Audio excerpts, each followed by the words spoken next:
발룡인수 한의원 블로그 자료를 통해서 본 항암제와 한약에 대해서 말씀드리겠습니다.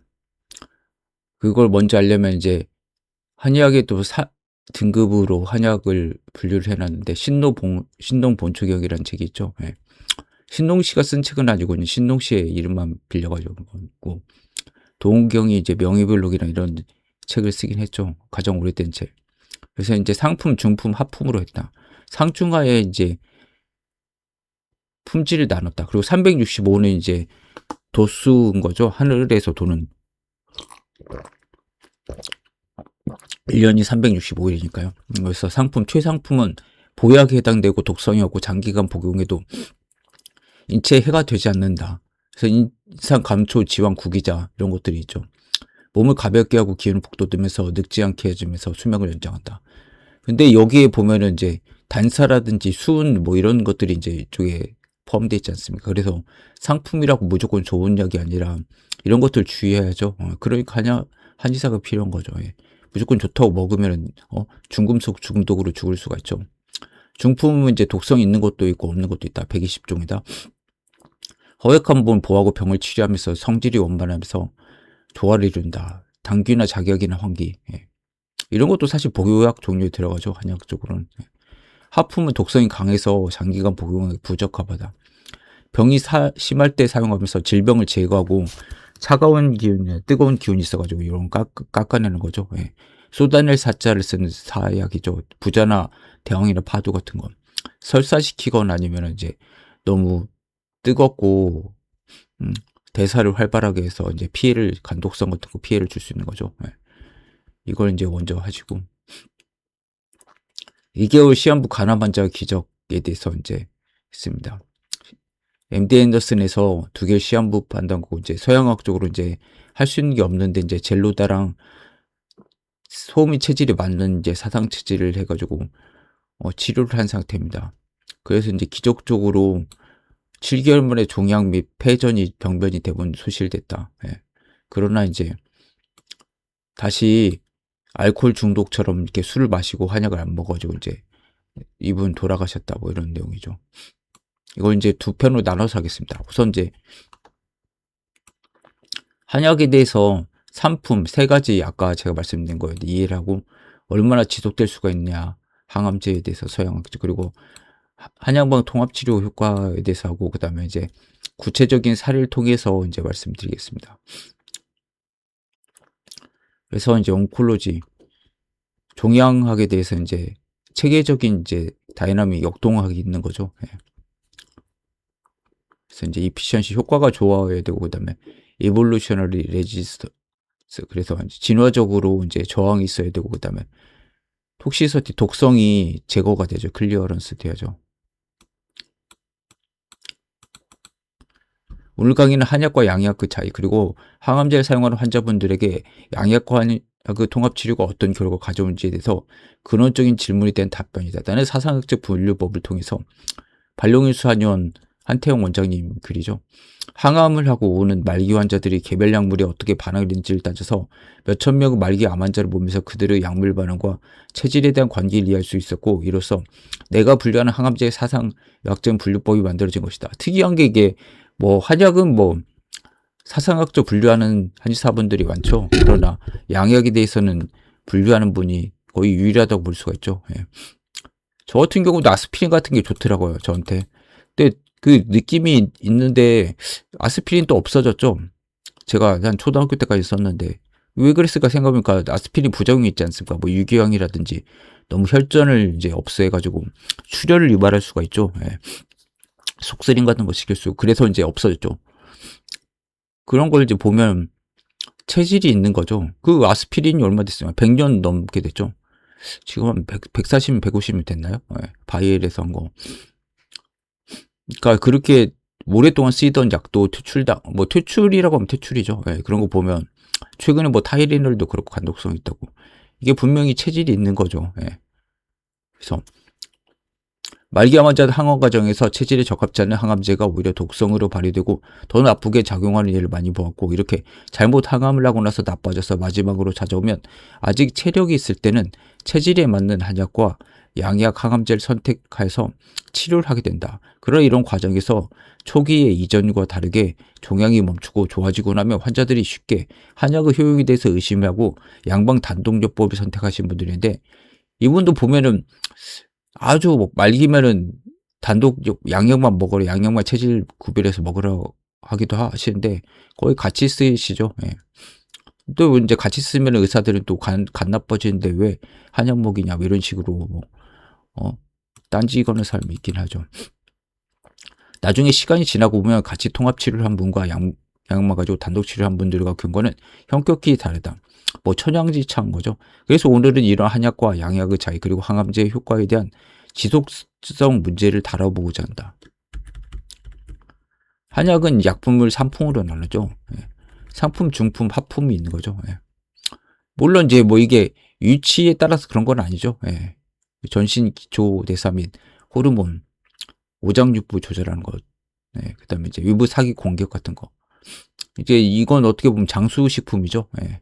아까 말한 뭐 보약, 예. 면역력을 좋게 하고, 중품은 질병 치료하는 거, 하품은 좀 공격적인 치료를 하는 거죠. 하품약은 공벌지대다. 공격하고 친다는 거죠. 공격하고 치는 약이다. 몸에 들어가서 사기를 공격하고 벌한 것을 하품이라고 한다. 그래서 여기 나왔고, 평소에 사용되는 것이 아니고 외부 바이러스나 세균이 침입하거나 하품이 그런 거죠.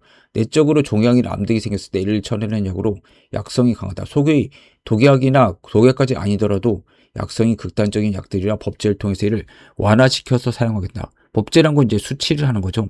예를 들어서 이제 부자를 이제 부자가 너무 세니까 부자를 포화해가지고 이제 좀 약성을 좀 날린다든지 아니면 뭐 연부자 같은 거 만들어서 할 수가 있죠. 부자나 마왕, 대왕 등 한법이나 합법에 사용되는 약물이 이런 데 속한다. 소양이는 근데 수치 법제를 하지 않죠. 수치 치료를. 예.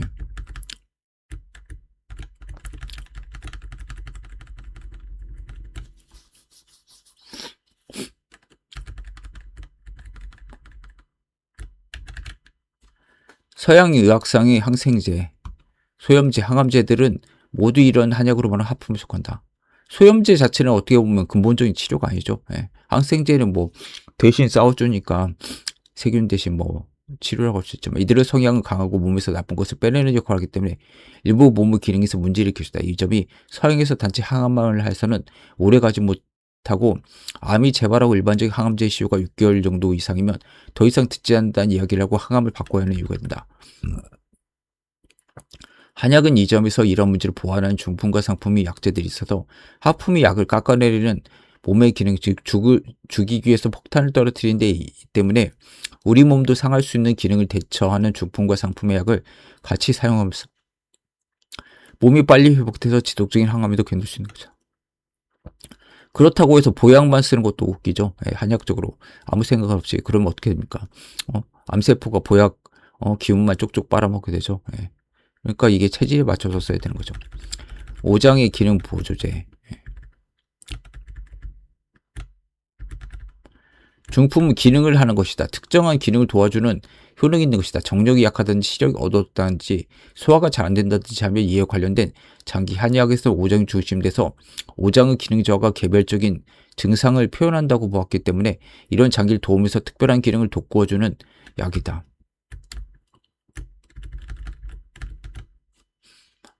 양방에서는 꾸준히 대학병원 가보면 암 환자에게 절대 한약을 피하라고 공고하고, 최근에 서울대 보건대학원에서 한약에 대해서 이제 간독성이 있는지 이런 거에 대해서 나왔죠. 예, 거의 없다고 결론이 내려지지 않았습니까? 약물 상담실에서 똑같은 이야기를 하는데 불구하고 여전히 환자들 와서 한약을 먹고 기운이라고, 또 많은 환자들이 한약이 체질이 삶을 때 몸이 활력적이고 좋아지는 느낌을 가지고 있어서 보험상 혜택을 받지 못하는 고가임에 불구하고 와서 한약을 처방받고 먹는 이유는 한약 자체가 가지고 있는 중품과 상품의 성향이 몸을 아주 활력적으로 만들기 때문이다. 양약은 전쟁만 시키지 영향을 준다는 개념을 안 가지고 있다. 그리고 비타민이나 조혈제 등을 가지고 이를 대체하고 나머지 기능성 약제들은 그 효능이 몇 시간 만에 하루 이틀 정도 길어야 작용을 하지 그 이상 오래 가지 못하는 이유는 그 성분이 단일 성분으로만 이루어져 있기 때문이다. 이에 반해서 한약은 똑같은 단일 성분이 있더라도 그 외의 무수한 화학 공장이 식물은 여러 가지 성분으로 단일 성분을 보조하고 독을 감소시키면서 체내에서 오랫동안 유지하게 만들기 때문에 매우 강력하고 지속적인 효과가 있다.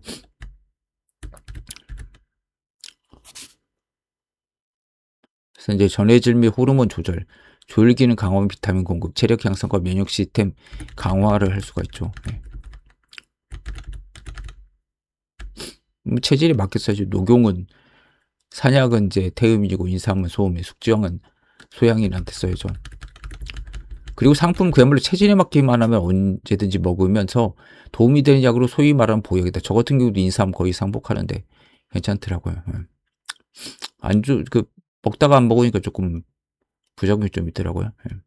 이 상품은 장기의 기능을 좋게 하는 약이다. 특별한 가능한 한두 가지보다는 서양의학상 필수 요소인 전해질이나 호르몬, 조혈 기능 등을 강화시키고 비타민 등을 하면 식물들의 성분을 통해서 사람의 체력 향상과 면역 강화 등 오장의 기능을 돕는 약물이다. 위에 몇 가지 예를 들었지만 무수한 식물의 성분 중에서 성질이 온화한 맛을 중심으로 상품을 연구해서 3000년 동안 인체 실험을 통해서 나온 결과이다. 톡시서티 딜레마. 그래서 독성에 대해서 이제 딜레마가 있죠. 진퇴양난에. 그래서 이제 아래에 이제 내가 되면은 저명은 라기명 박사께서 공동 연구를 해서 나 교모 세포종에 대한 MSG 500 약물을 나 박사께서 발표했는데 이때 연구를 해서 몇 차례 미팅을 할 때 이야기다. 교모 세포종은 거의 사람이 죽는 거죠. 예, 살아나지 못하는 건데 이제 이걸로 한약으로 치료를 했죠. 예. 태음인한테 많이 생기는 거. 이 약물은 김영 박사께서 아시아 임상암학회에서 나약물 C2가 교모세포종에 대해서 암줄기세포를 억제하는 데 어떻게 효과했는지 임상과 기전을 밝힌 연구를 발표할 때 자리다. 나 박사는 양의사이고 나 박사 형님은 양의사면서 한의사로 대만의 국립의학학원인 중국의학대학, 우리로 말하면 한의과대 교수로 이분들과 같이 미팅을 하는데 대만의 그 중의학대학원이 2개 있더라고요. 예.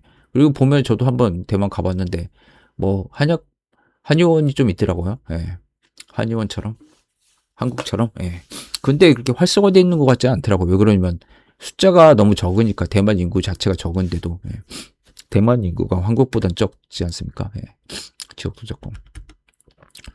내 한국에서 양의사들이 한약에 간독성이 있다고 해서 매우 심각하게 환자들이 이야기한다는 말 들었다. 그러니까 중약, 나리, 유, 독.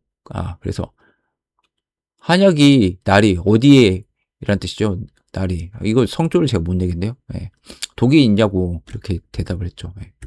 그 순간 앉아있던 5분이 모두 똑같은 반응을 했다. 눈 휘둥그레지면서 중이야오 나리 요또아 이렇게 말했죠.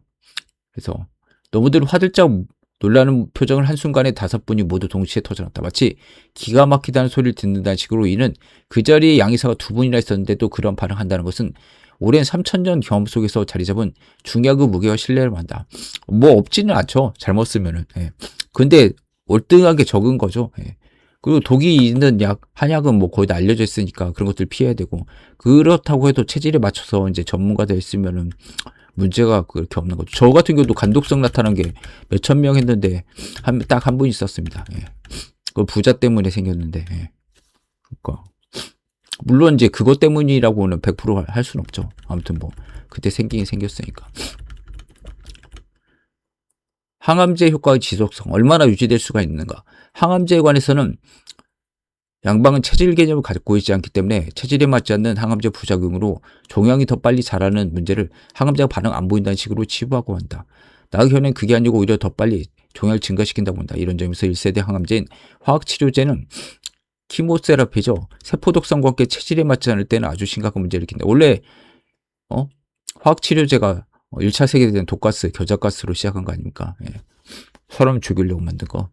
세포에 대한 독작용이 몸을 망가뜨리는 건 물론이고 약해진 저항력 때문에 종양이 더 빨리 자란다. 그러나 체질에 맞는 항암제를 사용하더라도 그게 몇 개월까지 유지시킬 수 있는가에 대한 정확한 답은 쉽지 않다. 개인의 체력 차이, 노력 차이에 의해서 항암제를 1년 동안 유지시킬 수가 있고 그렇지 않은 경우도 있기 때문이다. 여기에는 여러 가지 이유가 있다. 아래서 두 이미지에서 다루듯이 여러 문제가 이 원인을 제공한다. 종양 이질설, 약물 유출, DNA 손상 복구 증가, 세포 사멸 회피, 암 줄기 세포 및 휴면 세포, 종양 미세 환경, 대사제 프로그램. 여기서 표적 치료제는 몇 가지 예외를 제외하고는 대부분 체질 개념을 가지고 있다. 타겟 세라피죠. 예. 카티 뭐 어쩌고 표적 치료제를 사용하기 위해서는 검사는 체질 검사랑 마찬가지다. 그래서 뭐 허투 뭐 그 검사도 하고 그랬지 않습니까? 유방암에. 그래서 선택된 약물은 표적 치료제 수용체를 가지고 있지 않는 환자들에겐 소용이 없고, 수용체 가지고 있는 환자들은 아주 잘 듣고 독성도 크게 없이 면역을 유지시킬 수가 있다. 이는 한방에서 분리한 체질 개념과도 일치한다. 그러나 3세대 면역 치료제는 체질 개념이 불확실하다. 체질이 맞는 경우도 있고 안 맞는 경우도 있다. 그래서 잘 듣는 경우도 있지만 세포 독성 항암제와 마찬가지로 오히려 역작용이 나타나는 경우도 있다. 대표적인 것이 키투르다인데, 카터 대통령이 이제 이거 해가지고 피부암 치료한 거죠. 예. 그래서 이 사람 99살까지 살지 않았습니까? 예. 완치가 돼가지고. 완치된 게 거의 처음이죠. 이 약은 소국민들에게 반응한다. 다양한 약암에 이 약이 시도되고 있는데, 반면에 옵디보는 태음인 약이다. 이게 바꿔 사용하면 오히려 종양이 더 빨리 자란다. 양반 개념으로 반응 안 한다고 하지만 나 개념에서는 역작용을 한다고 본다. 부작용이 있다는 거죠. 또한 암종, 병기, 치료 목표, 약제 종류, 환자 상태에 따라서 크게 달라진다. 다만 고형암의 전이성 질환에서 1차 세포독성 항암 치료 효과 지속 기간은 흔히 수개월 단위로 논의되며, 대표적인 전이성 대장암, 폴폭사, 폴피리 무진행성 생존 기간은 8개월 전후, 전이성 췌장암은 5, 6개월이다. 그렇죠?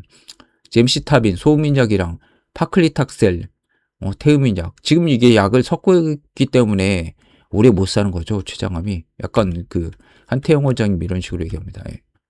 약을 맞췄으면 되는데 췌장암이 빨리 죽는 이유가 그거다. 그리고 5, 6개월밖에 못 살죠. 지금 스티브 잡스가 췌장 걸렸는데 얼마 살았으니까 한 5년 살았죠. 그러니까 스티브 잡스는 서양학적인 치료를 안 했죠. 그러니까 생각보다 굉장히 오래 산 거죠. 예. 보통 5년 생존율 잡는데. 고전적 비소세포 폐암, 그래서 카보플라틴이나 파클리탁셀 계열은 5, 6개월 전후로 보고되고 있다. 카보플라틴, 백금 계열은 소음인, 파클리탁셀은 텍솔은 태음인. 반면 수술 후 보조 항암, 어주번트 키모세라피는 효과가 몇 달간 지속된다 보다는 정해진 기간 3, 6개월 동안 시행해서 재발 위험을 낮추는 개념이다. 어주번트 이거 보면은 백신에도 많이 이게 들어가죠. 예. 그러니까 증강제처럼. 이제 백신은 맞지 마십시오. 암을 유발할 수가 있으니까. NCI도 화학요법은 보통 사이클로 반복되면서 일정 기간 동안 효과 있는 것으로 설명된다. 보조 항암은 3, 6개월. 대장암, 폴폭스와 폴피리는 8개월. 췌장암 및 비소세포 폐암은 5, 6개월. 중요한 점은 실제 임상에서 효과가 끝났다는 것이고, 약이 완전히 무효가 됐다는 것은 아니라는 것이다. 영상에서 부분 반응, 파셜, 리액션이 유지되다가 어느 시점에서는 안정 변변, 솔리드 디지즈로 바뀌고 이후 질병 진행, 프로그레스 디지즈가 나타나는 식으로 서서히 변하는 경우가 있다.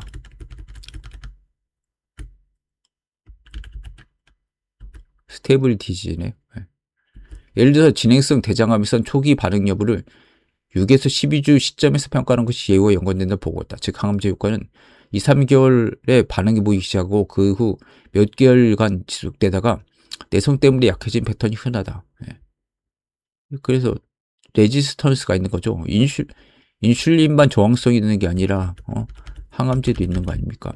항암제는 왜 면역이 생긴다는 표현을 앞서했는데, 학문적으로 엄밀히 말하면 대부분의 세포독성 항암제에서는 면역이 생긴다보단 내성, 레지스턴스가 생긴다.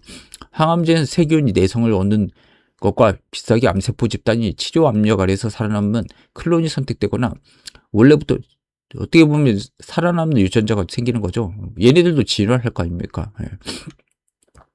원래부터 존재하는 저항성이 아형에서 우세해지는 아형이라는 거 서브타입이죠. 예. 진화 과정으로 이해할 수 있다. 지금 코로나 바이러스, 코비드19가 계속 변이가 일어나지 않았습니까? 바이러스란 건. 예. 그것도 DNA가 아니라 RNA가 변이가 더 쉽죠. 예.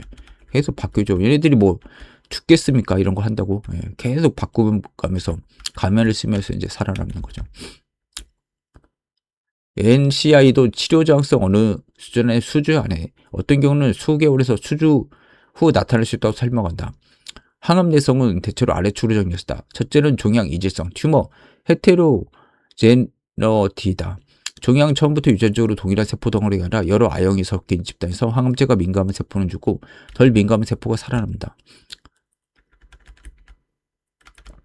두 번째는 드러그, 이플록스다. ABC 트랜스포더나 P 글라이코프로틴 같은 펌프가 항암제들을 세포 밖으로 내보내는 세포 내 농도를 낮춘다. 세 번째는 DNA 손상 복구 증가다. 플라티넘이나 에스라사이클린, 알킬라더처럼 DNA를 손상시키는 약에 대해서 저공양이 손상 복구 능력을 높이면 약효가 떨어진다. 넷째는 세포 사멸. 세포 자연사죠. 암세포. 아포프토시스 회피다. 이거 지금 P53 유전자랑 상고 있는 거죠. 암세포가 죽음 신호를 무시하면 약을 먹어줘도 살아납니다. 다섯 번째, 암줄기세포. 캔서 스템셀을 휴면 저징스 상태 세포다. 이런 세포는 세포 분열이 느려서 세포죽이 특이적 약제에 덜 반응한다. 여섯째, 종양 미생 환경이다. 저산소증, 섬유화세포, 면역세포, 기질, 산성화된 환경 약물 침투와 세포 반응을 바꾼다.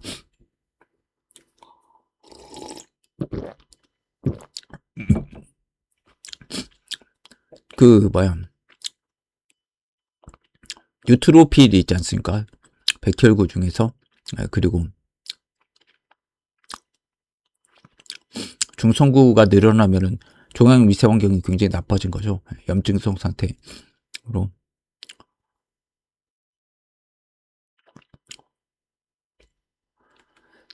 일곱째, 대사 재프로그래밍 후성 유전학의 변화로 별다른 고정 돌연변이 없어도 일시적인 약물 내성 상태에 들어갈 수가 있다. 드러그 톨러런스 퍼시스터 스테이트. 어떻게 보면 내성이란 건 있을 수밖에 없죠. 사람이 계속 같은 자극을 주면은 거기에 적응하지 않습니까? 특히 세포 독성 항암제의 중요한 것은 약이 암세포를 죽이기 전에 암세포가 약을 견딘 방향으로 적응한다는 것입니다. 그러니까 뭐 강한 게 살아남는 게 아니라 살아남는 게 강한 거죠. 암세포가 굉장히 악독한 애들 아닙니까? 예를 들어 플래티넘 계열에서 백금이죠. DNA 어브덕터를 더 잘 복구하거나 탁센 계열에서 미세소관 관련 마이크로튜브리죠. 발현이 변하거나 안티메타볼라이트에서는 약물 활성화, 불활성화 효소가 바뀌었습니다. 이런 변화는 단일 기전이나 복합적으로 일어나면서 그래서 한 약자에 대한 내성이 다른 약자에서도 연결되는 다재 내성이 생기기도 한다. 멀티 드러그 레지스턴스죠. MDR. 우리가 말하는 시스티플라틴, 옥살리플라틴, 5FU, 카페시타빈, 파클리탁셀, 노시세탁셀, 잼시타빈 같은 전형적인 세포 독성 항암제는 대기 이런 의미의 몸이 면역을 만들어서 약이 안 되는 것이 핵심이 아니다. 핵심 종양 진화 선택에 대한 내성 흑기다. 표적 치료에서 표적 편입이나 바이패싱, 시그널링이 중요하고 면역 항암제는 항암 제시 소실.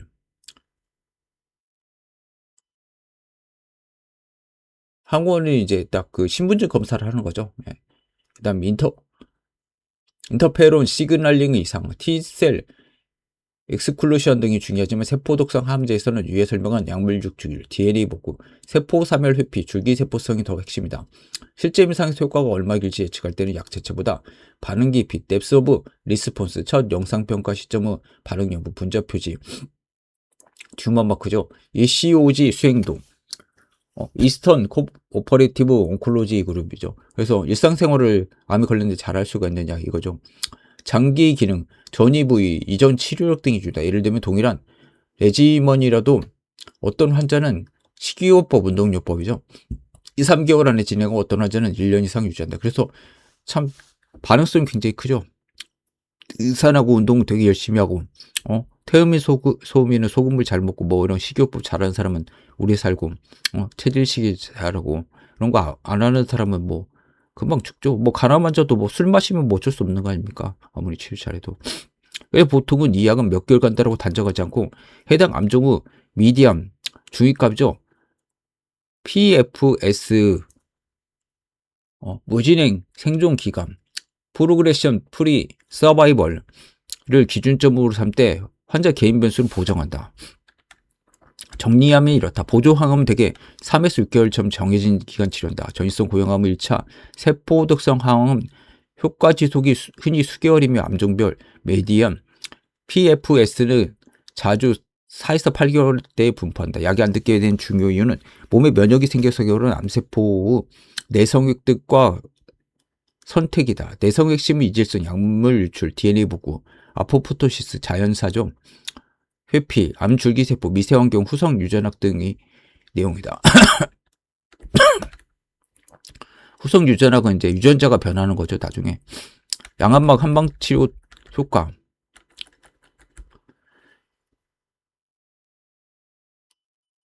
양압막 통합치료 효과에 대해서 이론을 설명하기 앞서서 삼성의료인이 초대와 갔을 때 자료를 한번 리뷰하려고 한다. 예. 여기는 이제 여기까지 하고 나중에 하겠습니다. 예.